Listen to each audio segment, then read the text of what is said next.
จากบ้านเกิดเมืองนอนย้อนสาเหตุด้านการเมืองย้อนระบอบเผด็จการ50 ปีต่อมาเขาหวังว่าสิปิดหูปิดตาให้คนลาวนี่ลืมแล้วต้องมาสักส่วนพวกเอาเสือกมาห้อยเอาคือควายคืองัวนี่ให้เฮาไปรับใช้เขาอีกเป็นไปบ่ได้พี่น้องถ้าบ่เปลี่ยนการเมืองถ้าบ่มีการเปลี่ยนแปลงทางด้านความยุติธรรมถ้าบ่มีการปฏิรูปบ่มีทางเห็นบ่พี่น้องอยู่ประเทศฮังการีประชาชนเขาตื่นขึ้นมาแม้นตั้งแต่เจดีแวนไปสนับสนุนไปหนุนออกบ้านไว้ก็บ่เหลือเพราะประชาชนคือปลายประกาศศักดิ์สิทธิ์ความคิดศักดิ์สิทธิ์สติปัญญาศักดิ์สิทธิ์ลุกขึ้นมาปกป้องผลประโยชน์ตัวเองเปลี่ยนแปลงประเทศจากเผด็จการขวาจัดจากเผด็จการซ้ายจัดคอมมิวนิสต์มาเป็นประชาธิปไตยพี่น้องนี่แหละดังนั้นพี่น้องในเมื่อเป็นจังซี่บ่แม่นเฮาจะอยู่เฉยๆเฮาต้องขยายความคิดจาก1เป็น2จาก2เป็น3จาก3เป็น4จาก4เป็น5จาก5เป็น100เป็น10เป็น100เป็นพันเป็นหมื่นขยายออกไปจากใกล้ชิดเฮาก่อนจากเพื่อนฝูงเฮาก่อนจากคนรู้จักก่อน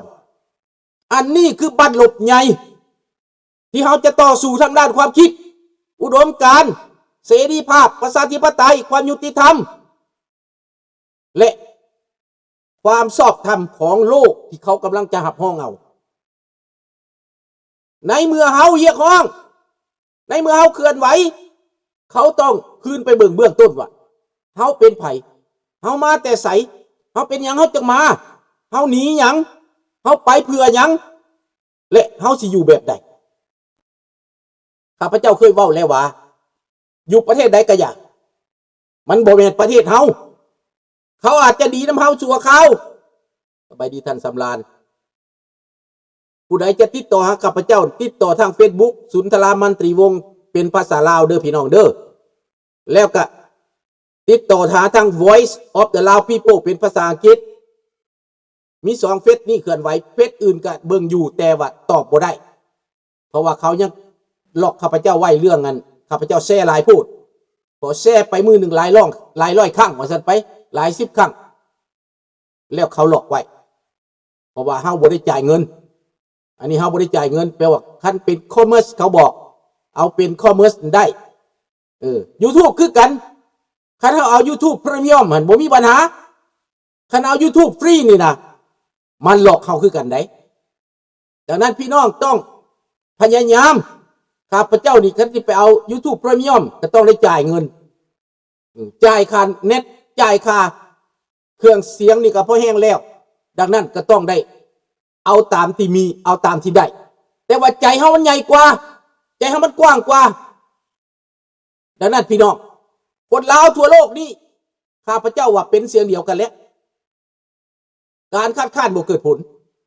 เพราะว่าประเทศเจ้าภาพนี้คือแคนาดาคืออเมริกาคือฝรั่งเศสคือออสเตรเลียนี่เขาจะบอกให้เจ้าเป็นประชาธิปไตยเด้อเขาบ่ได้บอกให้เจ้าไปเป็นคอมมิวนิสต์เขาบ่ได้บอกให้เจ้าไปเป็นเผด็จการ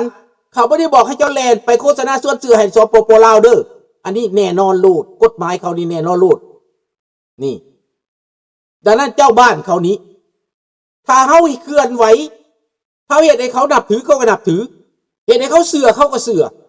ความเชื่อความนับถือกลายเป็นพลังทางการเมืองพี่น้องและกลายเป็นพลังที่ต่อรองได้พี่น้องอันนี้สำคัญดังนั้นคนลาวทุกคนอยู่ไสแล้วแต่ทุกคนทุกแห่งข้าพเจ้าขอให้ขยายเด้อผู้เฒ่าผู้อาวุโสผู้คุณวุฒิแม่นบอกหลานตัวเองบอกลูกตัวเองบอกพี่น้องตัวเองบ่ได้ให้ผู้เฒ่าออกมาสู่ดอกแต่ว่าต้องเฮ็ดหน้าที่ต้องให้ลูกหลานนั้น respect ต้องให้ลูกหลานนั้นรู้ความจริงสัจจังเวอมตะวาจาพี่น้องความจริงมันสำคัญจุดยืนก็คือเสรีภาพและประชาธิปไตยนั่นแหละเพราะเป็นความฝันอันลึกซึ้ง ที่พวกเราเดินทางมาไกล50 ปีเรียกห้องหาประชาธิปไตยไฟหาประชาธิปไตยจนมาฮอดอเมริกาจนมาฮอดอเมริกาดังนั้นพวกเขาบ่ต้องท้อถอยมาฮอดวันนี้แล้วผู้นำที่เราต้องการบรรพบุรุษที่เราต้องการเพิ่นเดินมาแล้วดังนั้นพี่น้องเตรียมไว้เลยเตรียมไว้เบิดทุกคนข้าพเจ้าเฮียบห้องคนหนึ่ง$10พี่น้องทุกคนนับตั้งแต่เด็กน้อยครอบครัว5 คนคนละ$10 10 คนก็$100ฝากโดยตรงส่งถึงราชวงศ์ราชาของเขาเจ้าสุริวงศ์สวัสดิ์อันนี้ข้าพเจ้าจะเป็นตัวอย่างเด้อข้าพเจ้าได้เหมือนได้แอคเข้าของเพิ่นแล้วข้าพเจ้าจะทรานสเฟอร์ไปเองจะสอยเองเริ่มต้นจากข้าพเจ้านี่แหละหนึ่งในจำนวนโลดแม่นข้าพเจ้านับไปโลดให้นับไปโลดพี่น้องข้าพเจ้าจะเป็นคนสวยเองถ้าข้าพเจ้าบ่ได้ข้าพเจ้าจะไปให้เองด้วยมือข้าพเจ้าเองนะเบิดครอบเบิดครัวข้าพเจ้าก็สิซอยผู้ละน้อยแต่ว่าอาจจะหลายเด้น้ำใจของข้าพเจ้านี่สิหลายเด้พอข้าพเจ้าจะเฮ็ดแคมเปญก่อนได้เฮ็ดแคมเปญก่อนแล้วพี่น้องที่อยู่ในอเมริกาอยู่ในฝรั่งเศสอยู่ในแคนาดาอยู่ในทั่วโลกอยู่ออสเตรเลียพวกท่านติดต่อเองและส่งเองเป็นหยังจะเฮ็ดจังซี่หมายกว่าเฮาต้องฟันเรซิ่งให้พระองค์ให้เพิ่นเฮ็ดเวียกให้เพิ่นไปพบปะพี่น้องประชาชนเวียกของเพิ่นมีเท่านั้นด้านการเมืองเพิ่นจะไปพบต่างประเทศขอความยุติธรรมขอความเป็นธรรมมันจึงจะชอบธรรมเพราะเพิ่นได้เสียงจากประชาชนเพิ่นได้เสียงได้มติจากพี่น้องคนลาวทั่วโลกมติของพี่น้องได้เห็นแล้วอยู่ออสเตรเลียได้ยั่งยืนแล้วมีมติตัดสินใจให้เสด็จมีบทบาทให้สง่างามสมพระเกียรติของพระองค์ให้เตรียมใจไว้วัดทุกคนเด้อพี่น้องเด้อสมพระเกียรติต่อไปอยู่อเมริกาต่อไปอยู่แคนาดา50 ปีต้องมีทุกคนทุกกลุ่มทุกฝ่ายทุกสีทุกสันในนั้นข้าพเจ้าเชื่อเนี่ยว่าคงจะมีราชวงศ์การเฉลิมฉลองครบรอบ50 ปีแต่ละรัฐแต่ละเมืองแต่ละประเทศต้องรวมกันให้ได้บ่ต้องเอาไผเอามันต้องเสียสละข้าพเจ้าเองก็สิเสียสละคนอื่นจัดข้าพเจ้าสิไปในประเทศข้าพเจ้านี่แคนาดานี่แต่ต้องจัดบ่อนเดียวกันอย่างน้อย2 บ่อนเท่านั้นมันจังสบายในแคนาดานี่ส่วนโตรอนโตหรือส่วนมอนทรีออลแต่โตรอนโตนี่จะลำบากกว่าสถานที่มันอาจจะยากแต่ส่วนแคนาดามีสถานที่พี่น้องมีสถานที่คนลาวมาร่วมกันได้กลางแปลนเลยข้าพเจ้าจะขอความช่วยเหลือขอความป้องกันจากรัฐบาลกลางข้าพเจ้าเคยขอได้มาแล้วขอได้มาแล้วและจะอัญเชิญรัฐบาลมาอีกนี่จะเชิญรัฐบาลมาอีกดังนั้นข้าพเจ้าจะรวมมือกับองค์กรอื่นๆการจะตั้งอื่นข้าพเจ้ามีองค์กรอยู่แล้วที่รัฐบาลทำหู้อยู่แล้วได้อนุญาตจากรัฐบาลอยู่แล้วอันนี้เคลื่อนไหวทางการเมืองได้ดังนั้นเชิญและส่งได้พี่น้องแล้วเฮาบ่ต้องเสียเงินป้องกันดอกข้าพเจ้าจะขออนุญาตจากรัฐบาลเกเบกรัฐบาลกลางเขาจะส่อยเงินมาปกป้องข้าพเจ้าได้รับการป้องกันจากรัฐบาลแล้วครั้งหนึ่งตอนข้าพเจ้าเชิญมาครั้งดับอิฐเจ้าหน้าที่ของแขวงสนับสนุนให้ตำรวจหลับมาครั้งที่2รัฐบาลแขวงเกเบกกับรัฐบาลกลางช่วยให้ตำรวจป้องกัน24 ชั่วโมงรักษาความปลอดภัยเขาจ่ายไป$38,000ได้พี่น้องจ่ายให้ตำรวจหลับนั่นแหละตำรวจหลับจะติดตามทุกวันทุกทีเพื่อความปลอดภัยของพระองค์เพราะพระองค์เป็นผู้นำทางการเมืองทางจิตวิญญาณถือเบาบ่ได้พี่น้องถือเบาบ่ได้พอลาวแดงมันจับจ้องอยู่สบายดีซิว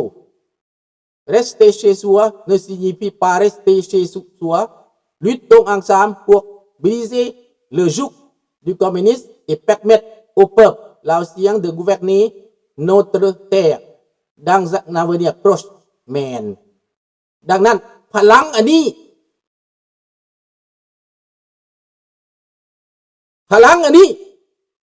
เบิดทุกคนบ่แม่นมิตรข้าพเจ้าจะเห็นแม่นเบิดทุกคนระดมซอยกันเกียรติของคนลาวมันจะมาตอนนี้แห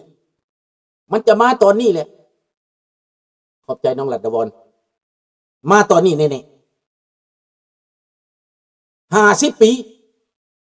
50 ปีครบรอบ50 ปีองค์กรใดจัดคนลาวต้องสามัคคีกันเบิดและองค์กรต่างๆเขาจะเชิญในนาม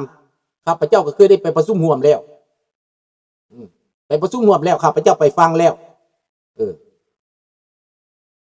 แล้วข้าพเจ้าก็จะมีส่วนอยู่ในนั้นแหละรับต้อนคนลาวนำกันนี่แหละมาหากันคนลาวฮักแพงกันสามัคคีกันเฉลิมฉลองรัฐบาลเขาจึงสิเห็นหัวเฮาคันเฮาเบื้องนึงให้พวกนึงแลนไปเบื้องลาวแล้วโฆษณาว่าประเทศลาวดีแล้วรัฐบาลของเขาพออยากไล่เจ้าเมืองพุ่นที่เจ้าว่าเมืองลาวดีแล้วนะได้เห็นบ่รัฐบาลอเมริกาเขาเห็นเจ้าแลนเมืองเขาเห็นเจ้าโฆษณาสดเสืออีตาถ้ำแล้วไล่เมืองน่ะเห็นแล้วบ่มันเป็นแนวนั้นได้พอเฮามาเปลืองเขาดิเขาบ่ได้ว่าเฮาเป็นเขาได้คันเฮาเป็นแบบนั้นน่ะเขาว่าเฮามาเปลืองเขาได้บ้านไผเมืองมันนี่คือสิว่าจังซั่นได้ดังนั้นในเมื่อเห็นจังซี่แล้วอันนี้เว้าเริ่มต้นให้รู้จักเนาะบาดนี้เป็นหยังประเทศลาวเฮานี่จังตกทุกข์ได้ยากแบบนี้ธรรมดาเฮานี่ควรห่างควรมีเฮานั่งอยู่กองเงินกองทองประเทศอิหร่านนั่งอยู่บ่อน้ำมันแต่เป็นหยังถูกพี่น้องก็เห็นแล้วมันถูกย้อนหยังย้อนหัวคิดย้อนแนวคิดย้อนเป็นปรปักษ์กับมหาอำนาจเป็นปรปักษ์กับเบิดโลกเป็นปรปักษ์กับศาสนาอื่นเป็นปรปักษ์กับชาติอื่นเห็นบ่อิหร่านจะเป็นแบบนั้นแล้วประเทศซาอุดิอาระเบียเด้เป็นยังจังหังมีหังมีแล้วเขาบ่ได้เป็นปรปักษ์ประเทศกาตาร์โอมานประเทศดูไบเมืองดูไบเป็นยังจังเขาจังเจริญ UAE เป็นยังเขาจังเจริญเขาบ่ได้เป็นศัตรูกับผู้ใดนี่เขาบ่ได้เป็นศัตรูกับผู้ใดเจ้าขอบใจเด้อบ่ได้ตั้งแล้วเขาเริ่มแล้วเขาสตาร์ทแล้วเด้ออยู่ไสก็ให้สตาร์ทพร้อมกันคิดแนวเดียวกันเอาประชาธิปไตยเอาเสรีภาพเอาราชวงศ์อย่างมีเกียรติศักดิ์ศรีอย่างสมภาคภูมิพี่น้องนี่ดังนั้นประเทศที่เขาเจริญนั้นแม้นเขาเปิดกว้างต่อโลกประเทศลาวนี่ปิดตัวเองย่องว่าแต่ตัวเองดีย่องไปย่องมาสถาปนาตัวเองมาเป็นพระเจ้าแผ่นดินเอาครอบครัวตัวเองมาเป็นพระเจ้าแผ่นดินคิดบังดูพี่น้องเอาคนเวียดนามมาจากเมืองเวียดมาครองลาวเบิดครอบครัวคนลาวไปใส่เบิดปานใดสิตื่นปานใดสิฮู้แล้วในเมื่อเอาคนเวียดนามมาครองประเทศลาวผลประโยชน์จะเป็นครอบครัวเขาและก็ชาติของเขาแผ่นดินของเขาก็ต้องเที่ยวไปยามกันแหละเสียดหยังก็ต้องไปถามเมืองเวียดพุ่นละเมืองแก้วพุ่นละคนลาวนี่เฮ็ดหยังอยู่ล่ะไปใส่เบิดเป็นหุ่นเสิร์ชให้เขาเป็นหมาพานให้เขาทรัพย์สมบัติให้เขามาขุดเอาไปจนเบิดป่าไม้เขาไปจนเบิดแต่ละมื้อแต่ละรายวันเขาปล่อยเจ้าข่ากันเองนี่ประเทศลาวเดี๋ยวนี้ตายรายวันพี่น้องฆาตกรรมกันรายวันเริ่มต้นจากครอบครัวเริ่มต้นจากหมู่ฝูงเริ่มต้นจากคนกลุ่มนั่นกลุ่มนี้ฆ่ากันทิ่มรายวันข้าพเจ้าไปเห็นในหน้าข่าว Facebook แล้วนั่นอนาถใจพี่น้องสงครามบ่มีแต่ตายรายวันแม่นหรือบ่แม่นพี่น้องตอบข้าพเจ้ามาเบิ่งเมืองลาวเดี๋ยวนี้ฆ่ากันรายวันพี่น้องหุนแฮงที่สุดประเทศลาวมันป่วยแล้วระบอบอันนี้มันป่วยแล้วผีมารซาตานขึ้นอำนาจพี่น้อง บักซอนไซกับอีเวียงทองน้องชายเป็นประธาน